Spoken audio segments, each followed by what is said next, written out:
who's the most important person to watch in OTAs.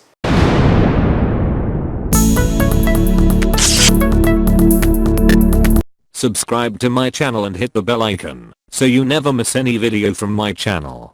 Yo! Welcome to LCameraTV. Make sure you like, subscribe, and share cool things like Facebook and Reddit and Instagram and Rumble.com and wherever else. And guys, we got a lot to talk about today. First of all, I'm going to tell you who the most important player is in all of the OTAs that you have to pay attention to and watch out for. Secondly, I got to talk about a receiver that made an amazing catch that's kind of gaining some traction. And thirdly, I got to call out one of these analysts, man. This analyst said some stuff that I have to call him out, man. I had to bring him to the square, man. But so it's going to be very interesting. It's going to be very crunk. You know what I'm saying? It's going to be very interesting, video today. So we got a lot to talk about, guys. So let's get started. Most important player in all the OTAs is not Brian Burns. It's not Bruce Irving. You know what I'm saying? It's not Chris Hogan or, Matt Paradis or whoever you want to call it. You know what I'm saying? All these other guys, it's not them. The most important player in all the OTAs that you got to pay attention to is Greg Little. Greg Little being great changed the whole line. If Greg Little can secure the left tackle spot, Taylor Moton can stay on the right tackle, where he played great last year. And you can probably move Darrell Williams to the left guard. Or if you want to switch that and make Darrell Williams play right tackle since he's used to it, and move Taylor Moton to the left guard, you'll still be good. But if Greg Little is bad, you have to move Taylor Moton to the left tackle spot.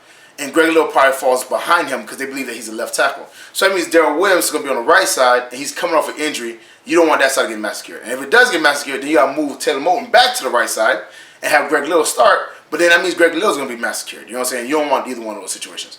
But if Greg Little secures that spot, let's say hypothetically speaking, when you move Taylor Moton to left guard, you make Darrell Williams right tackle.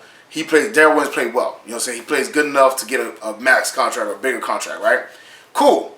If we don't got the money, because we might have the money, but we might not want to divulge it into a right tackle, we could be like, all right, Darrell, kick rocks. We got Taylor, who's still under, his rookie contract, whatever. And then we could just draft a left guard, and our whole line will be solidified. That's what you get when Greg Little is good. But if Greg Little is bad, then now you got questions. Okay, we have to pay Darrell because Greg Little's not panning out. Okay, Taylor Moton's playing great, but now we still gotta get a left guard, so we gotta pay Darrell, and we're probably gonna still draft a left guard or go out and sign a left guard in free agency. So Greg Little and keeping Cam upright is a must because obviously he had 2 shoulder surgeries in the last 2 off seasons. He's a very good quarterback, but he does take a lot of collisions, and it's just better for the run game also, man. If our line is solidified, our run game could be better than what it was, and we had a pretty good run game last year. But imagine if Cam Newton didn't get injured when we were 6-2, and we didn't start tanking or going downwards. Christian McCaffrey probably could have had more yards, more receiving yards, more rushing yards, because now you got to be worried about Cam and Christian.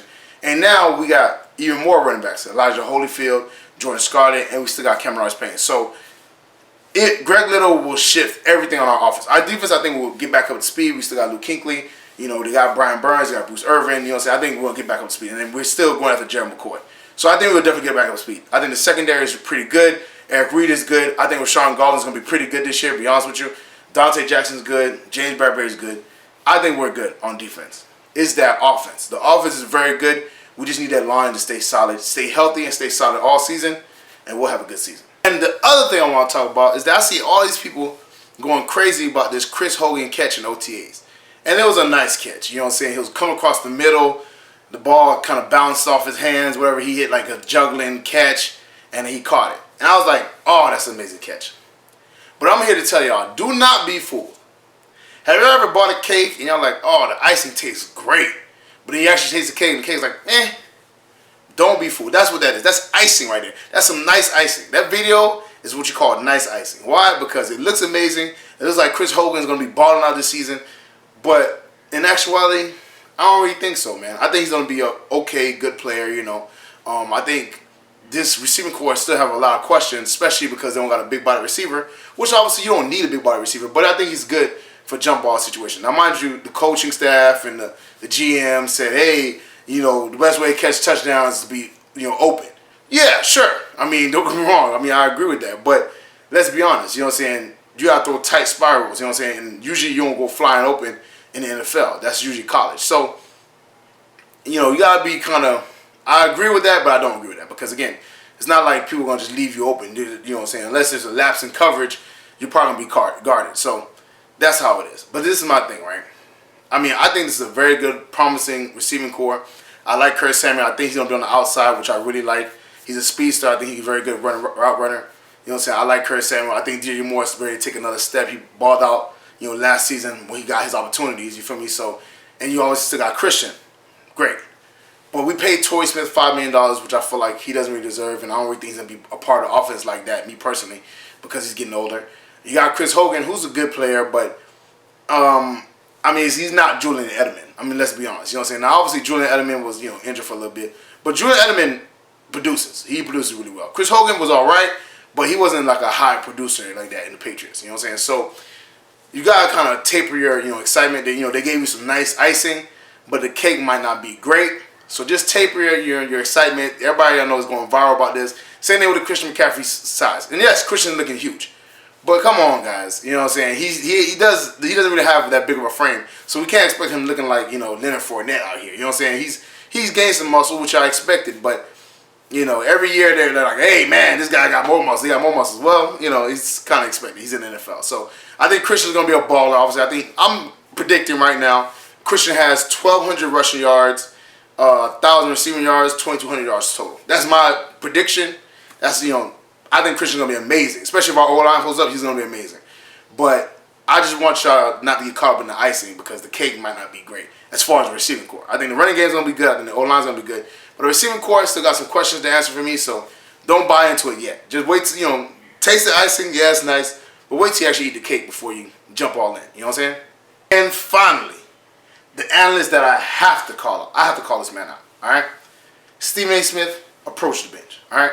Because check this out. Look, first of all, let me give y'all some backstory, right? I don't know if y'all watched the Eastern Conference Finals, but I did because I like basketball also. You know what I'm saying? And your boy Giannis Antetokounmpo, he, you know, had a press conference at the end of the game, and he was pissed off, and he didn't like what a reporter put out. So he was like, man, I'm out of here. He did most of his media session, but once she got up to ask a question, he left. He stormed off, right? So I'm like, okay, let me watch First Take, hear their, you know, opinion. You know, I watch my little sports shows, you know, that I like watching. And they was like, oh, it's no big deal. You know, Stephen A. was like, oh, it's no big deal. You know, he was upset. It was after a game, and, you know, no big deal, right? And all these other analysts like, oh, it's no big deal. And I'm like, hold up. Because I just think if you remember, you know, when the Carolina Panthers went to the Super Bowl, Cam Newton did the same thing. He answered some of the questions. He was pissed off. He stormed off. And Stephen A. Smith said, oh, man, this just shows how immature Cam Newton is. It shows that he needs to grow up, right? All these people are like, oh, Cam, how could you do that? You need to grow up. And I'm like, Art?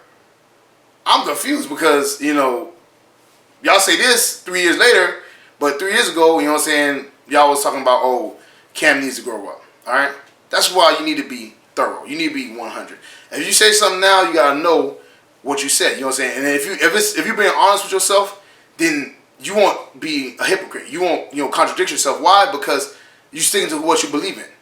How do you go from Cam is immature, and he did the same thing as Giannis, but Giannis is no big deal? You know what I'm saying? So my issue is like, keep the same energy, man. Be consistent, bro. You know what I'm saying? Because y'all can't be bashing Cam for doing that. Mind you, this is the biggest game of Cam Newton's life, you know what I'm saying, in the NFL.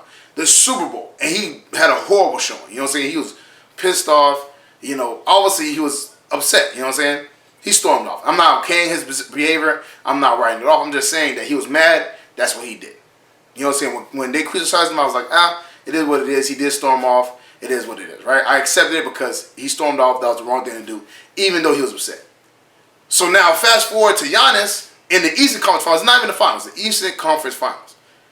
He loses. He does the same thing, and everybody's brushing it off like it's no big deal. So my question is, what's the difference? You know what I'm saying? What's the difference between Giannis and Cam? They're both, you know, physical specimen. They're both, you know, amazing at their position. Giannis probably won the league MVP. Cam won the league MVP that year. So what's the difference? Keep the same energy, man. You got to be thorough. You got to be 100. Stephen A., I got to call y'all on this, man. And if y'all see Stephen A., whatever, make sure you tag him in my video so I can tell him, hey, tighten up, man. All right? Don't be bashing Cam and then be, you know what I'm saying, it's no big deal for Giannis when they did the same thing, all right? That's all I'm saying. Keep the same energy, all right? That's all I'm saying. Keep the same energy.